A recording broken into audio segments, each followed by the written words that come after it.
মন ভালো রাখতে গানের কোনো বিকল্প হয় না। আমরা যখন মনের মতন গানগুলো শুনি, সেই গানের সঙ্গে জুড়ে থাকা সুখস্মৃতি আমাদের মন ভালো করে।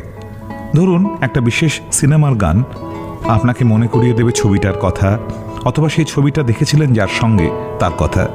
এগুলো হলো উপরি পাওনা। গানের কথা, সুর আমাদের এলোমেলো চিন্তা থেকে বেরিয়ে আসতে সাহায্য করে, কাজে বা পড়াশোনায় মনোনিবেশ করতে সাহায্য করে। আমাদের সকলেরই জীবনে কিছু বড় লক্ষ্য থাকে, আবার প্রতিদিনও কিছু ছোট ছোট লক্ষ্য তৈরি করে নিতে হয়। যেমন আজ হয়তো আপনি ঠিক করেছেন বাড়ির সকলের জন্য মুখরোচক একটা খাবার বানাবেন। এবারে রান্নাঘরে গিয়ে আপনি হাতের কাছে যা যা পেলেন সেগুলি জড়ো করে কিছু একটা বানাতে গিয়ে দেখলেন সেটা ঠিক মুখরোচক হচ্ছে না।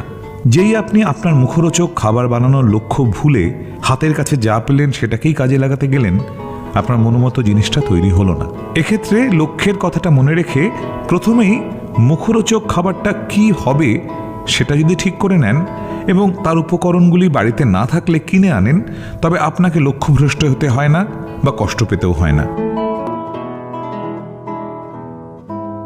আমাদের প্রাত্যহিক জীবনের আনন্দের বড় অংশটা আসে আমাদের কাজ থেকে।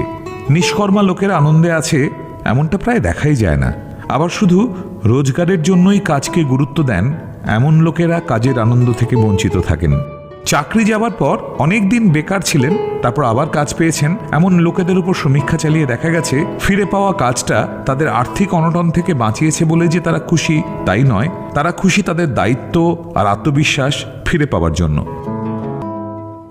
ভালো থাকতে হলে প্রতিদিন একটুখানি সময় রাখুন নিজেকে বা অন্যকে নিয়ে মজা করার জন্য। যে কোনো স্বাভাবিক শিশু অন্য শিশুদের কাছে পেলে খেলায় মেতে ওঠে, এটাই তার কাছে সবচেয়ে বড় মজা। আমাদের বড়দের পক্ষে এটা অসম্ভব, কারণ আমাদের ব্যক্তিত্ব, অহংবোধ, দায়িত্ববোধ এ ব্যাপারে আমাদের সবচেয়ে বড় বাধা। এই বাধাটা যারা খানিকটা কাটিয়ে মজার সুযোগ নিতে পারেন, অন্যদের তুলনায় তারা যে খানিকটা বেশি আনন্দে থাকেন তাতে সন্দেহ নেই।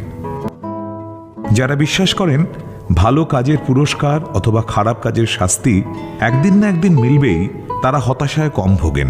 সেই সঙ্গে এটাও যারা বিশ্বাস করেন পৃথিবীতে ভালো মানুষের সংখ্যাই বেশি, খারাপ মানুষ বলে কিছু হয় না, পরিস্থিতি মানুষকে খারাপ করে, অথবা কোনোদিন কাউকে বোকা বানাতে পারলেও সব দিন সবাইকে বোকা বানানো যায় না, অসৎ পথে অর্জিত অর্থ বা সম্মান শেষ পর্যন্ত ধরে রাখা যায় না, তাদের মন খারাপ হয় কম।